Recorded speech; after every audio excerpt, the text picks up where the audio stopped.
بسم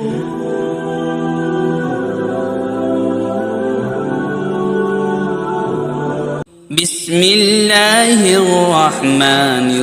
الرحيم اقرأ باسم ربك الذي خلق خلق الإنسان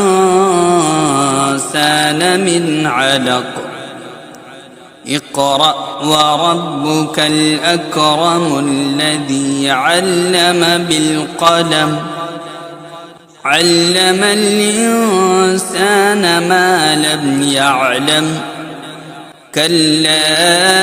إن الإنسان ليطغى أن رآه استغنى إن إلى ربك الرجعى أرأيت الذي ينهى عبدا إذا صلى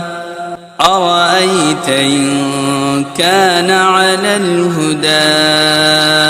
أو أمر بالتقوى أرأيت إن كذب وتولى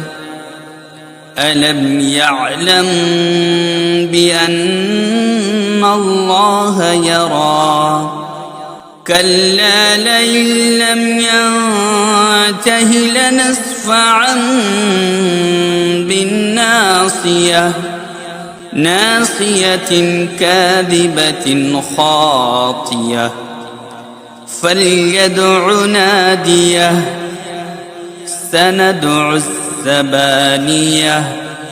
كلا لا تطعه واسجد واقترب